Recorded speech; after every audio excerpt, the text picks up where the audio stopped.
নমস্কার, হাজির হয়ে গেলাম আপনাদের পছন্দ করা আরেকটি রেসিপি নিয়ে। আমার আজকের রেসিপি মোমো। আজ তৈরি করব চিকেন মোমো। খুবই হেলদি এবং টেস্টি একটা খাবার। এখানে আমি 1.5 কাপ ময়দা সাথে সামান্য একটু লবণ দিয়ে মিশিয়ে নিচ্ছি। হাত দিয়ে নেড়েই মিশিয়ে নিচ্ছি, আপনি চাইলে চেলেও নিতে পারেন।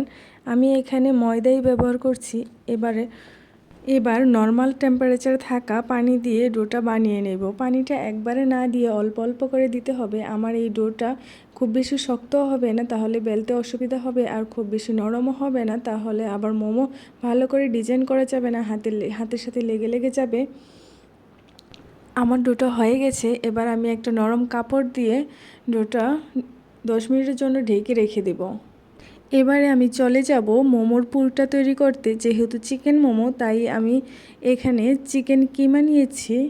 এবার আমি এর মধ্যে 2টি পেঁয়াজ, 1টি কাঁচামরিচ এবং 1 চামচ আদা রসুন বাটা, হাফ চামচ গোলমরিচের গুঁড়ো দিয়ে দিচ্ছি পরিমাণ মতো লবণ।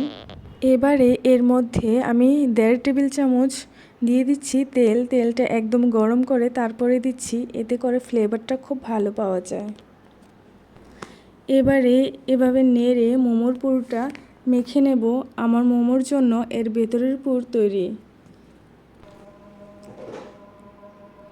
এবারে আমি চলে যাব মোমোর বাইরের আবরণটা তৈরি করতে। এখন এটি একটি সমান জায়গায় নিয়ে তারপর একটা লম্বা দড়ির মতো করে পাকিয়ে নেব। বেশ মোটা একটা দড়ির মতো হয়েছে। আমি মাঝখান থেকে কেটে নিচ্ছি যাতে সুবিধা হয়। এই যে দুটো লম্বা দড়ির মতো হয়েছে। তারপর এগুলোকে আমি ছোট টুকরো করে কেটে নেব। একটা লুচির জন্য আপনি যতটুকু সাইজের ডো সাধারণত নেন, তেমন করেই এটাকে ছোট ছোট টুকরো করে কেটে নিতে হবে। অল্প একটু শুকনো ময়দা ছড়িয়ে দিলাম যাতে বেলতে সুবিধা হয়। আর বেলতে হবে রুটির মতো, পারলে রুটির থেকেও একটু পাতলা করে। তারপর প্রত্যেকটা রুটির মধ্যে সেই যে আমরা মাংসের কিমা দিয়ে পুরটা তৈরি করেছিলাম সেটা মাঝখানে বসিয়ে দিতে হবে। এবারে এটা ভাঁজ করতে হবে। আসলে আমি তো এক্সপার্ট নই, রেগুলার এই মোমো বানাইও না, তাই আমার মোমোগুলো দেখতে অত সুন্দর হবে না। আপনার পছন্দ মতো যে কোনোভাবে আপনি মোমোটাকে ভাঁজ করতে পারেন।